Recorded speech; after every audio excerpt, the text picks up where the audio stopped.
Assalamualaikum warahmatullahi wabarakatuh. Pada pertemuan kali ini kita akan membahas tentang desain teknologi pembelajaran. Ini topik pembahasan kita pada hari ini. Desain teknologi pembelajaran. Apa yang dimaksud dengan desain teknologi pembelajaran? Yang dimaksud dengan desain teknologi pembelajaran adalah sebuah proses. Jadi kata kuncinya adalah proses ya. Di sini yang harus kita garis bawahi, yang namanya desain itu adalah kata kuncinya proses. Proses untuk apa? Tujuannya untuk apa? Untuk menentukan kondisi belajar. Jadi yang dimaksud dengan desain dalam materi kita hari ini adalah proses untuk menentukan kondisi belajar. Proses untuk merencanakan kegiatan belajar. Sehingga itulah disebut dengan desain. Jadi nanti langkah-langkah apa yang harus dilakukan sebelum melaksanakan pembelajaran. Nah, itu yang kita maksud dengan desain teknologi pembelajaran. Selanjutnya, tujuan dari desain ini adalah untuk menciptakan suasana, menciptakan strategi dan produk makro dan mikro. Jadi, tujuan dari desain ini adalah menciptakan strategi. Strategi apa? Strategi di dalam pembelajaran. Selain menciptakan strategi, juga menciptakan produk. Nah, yang difokuskan pada makro dan mikro. Ini kata kuncinya. Jadi tujuan dari desain ini adalah menciptakan strategi, menciptakan produk. Jadi bukan hanya strategi, tapi juga produk. Nah, tingkat apa? Tingkat makro dan tingkat mikro. Gitu ya. Selanjutnya, ini adalah contoh produk makro, program kegiatan pembelajaran. Jadi kalau kita membuat program ekstrakurikuler, membuat program mulok di dalam pembelajaran di sekolah, itu masuk produk makro. Atau kita membuat kurikulum, atau mereview kurikulum, atau merencanakan kurikulum, itu juga kita sebut sebagai produk makro. Jadi kurikulumnya itu kita sebut sebagai produk makro. Programnya itu kita sebut sebagai produk makro. Lah contoh produk mikro seperti apa? Nah, contoh produk mikro itu seperti modul. Jadi membuat modulnya, membuat pelajarannya, materi pelajaran itu pembelajarannya, materinya. Itu produk mikro. Jadi desain teknologi pembelajaran itu terkait dengan menciptakan kurikulum atau membuat kurikulum atau membuat program atau merencanakan pelajaran yang akan disampaikan kepada siswa atau membuat modul yang digunakan untuk proses pembelajaran. Itulah yang kita sebut sebagai produk mikro dan produk makro. Cakupan desain pembelajaran, teman-teman, ini ada 4 cakupan desain pembelajaran. Yang pertama adalah sistem pembelajaran, yang kedua adalah karakteristik peserta didik atau pembelajar, yang ketiga adalah strategi pembelajaran, dan yang keempat adalah pesan atau materi dalam pembelajaran.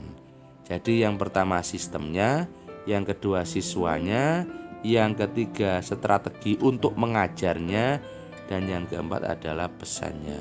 Atau kalau diurutkan, yang pertama adalah sistem pembelajarannya, yang kedua adalah materi pembelajarannya, yang ketiga adalah strategi dalam menyampaikan materi, dan yang keempat adalah karakter peserta didik. Ada peserta didik itu yang biasanya males pol, ada peserta didik itu yang biasanya wakas pol, ada peserta didik itu yang fokusnya hanya 15 menit, ada peserta didik itu bisa fokus hanya 10 menit dan lain sebagainya. Karakteristik peserta didik seperti itulah yang menjadi ranah desain teknologi pembelajaran. Baik, kita bahas satu persatu. Sekarang kita akan membahas tentang sistem pembelajaran. Sistem pembelajaran adalah prosedur atau cara yang terorganisasi, yang terorganisir, yang terencana. Ya, jadi caranya itu prosedur yang sudah terencana, yang meliputi langkah-langkah penganalisaan, perancangan, pengembangan, penerapan, dan penilaian pembelajaran. Dimulai dari langkah-langkah yang pertama adalah penganalisaan. Penganalisaan ini maksudnya apa? Maksudnya adalah materi apa yang dibutuhkan oleh peserta didik. Kalau seperti ngajar di sekolah, MI, MTS, MA sudah nggak perlu analisa karena kurikulum sudah disiapkan oleh pemerintah. Tetapi kalau kita membuka kursusan bahasa Inggris, kalau kita membuka kursusan baca tulis, maka kita harus melakukan analisa apa yang dibutuhkan oleh peserta didik. Kalau peserta didik usianya kelas 4, materi apa yang cocok, analisa itu yang harus kita lakukan. Gitu loh. Setelah melakukan analisa, selanjutnya adalah melakukan perencanaan atau perancangan. Merancang materi di level 1 misalnya nanti apa saja, di level 2 apa saja, di level 3 apa saja. Kalau kita punya 3 level. Kalau program kita ada 4 level ya direncanakan level 1 sampai level 4. Gitu loh. Nah, setelah direncanakan, kemudian dikembangkan apa yang direncanakan itu, apa yang sudah diangan-angankan itu kemudian dikembangkan menjadi sebuah produk program.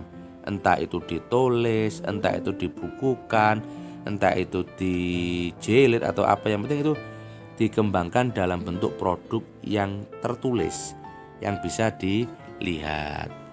Selanjutnya setelah dikembangkan, setelahnya adalah diaplikasikan atau diterapkan. Jadi menerapkan ini harus sesuai dengan apa yang dikembangkan.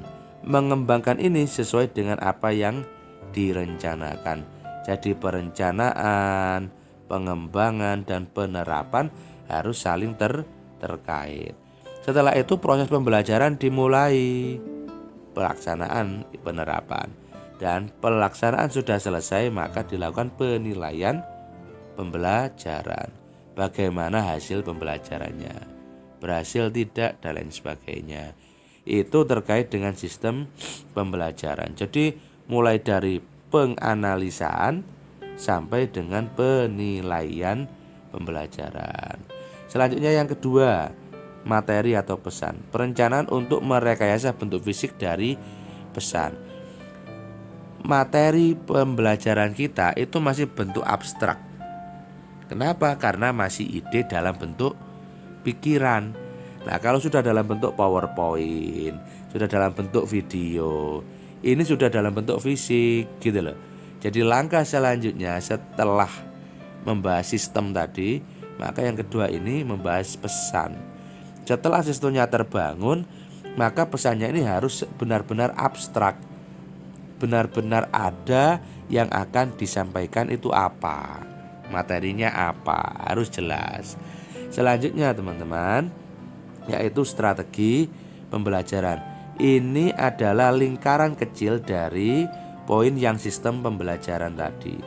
Kalau sistem pembelajaran yang poin pertama ini adalah lingkaran besarnya, maka kalau yang strategi pembelajaran ini adalah lingkaran kecilnya. Jadi kalau dibuat itu, yang lingkaran besar ini adalah sistem pembelajaran, dan lingkaran kecilnya ini adalah strategi pembelajaran. Artinya apa? Lebih spesifik. Nah, ini ada spesifikasi untuk menyeleksi serta mengurutkan kegiatan pembelajaran. Ini fokus pada RPP. Jadi pembuatan RPP itu. Selanjutnya adalah karakteristik pembelajar atau karakteristik peserta didik. Segi-segi latar belakang, pengalaman pembelajar. Latar belakang murid itu kadang tidak bodoh. Kadang itu murid ada yang dari keluarga yang happy-happy saja. Ada murid itu yang datang dari keluarga yang broken home. Ada murid itu yang biasanya bangun siang. Jadi kalau dikasih materi pagi itu nggak nyambung-nyambung, ngantuk. Ada seperti itu. Nah, latar belakang itu perlu kita ketahui. Lek gak ngono gampang emosi sampean mungkin lek ngajar. Jadi gitu ya. Jadi yang keempat ini adalah terkait dengan latar belakang atau terkait dengan karakteristik para siswa. Karena ini akan berpengaruh terhadap efektivitas proses pembelajaran, teman-teman. Kalau kita nggak tahu latar belakang mereka, pengetahuan mereka sampai mana, kemampuan mereka sampai mana, kalau kita nggak tahu ya kita tidak akan bisa mencapai efektivitas proses pembelajaran. Baik, saya kira itu.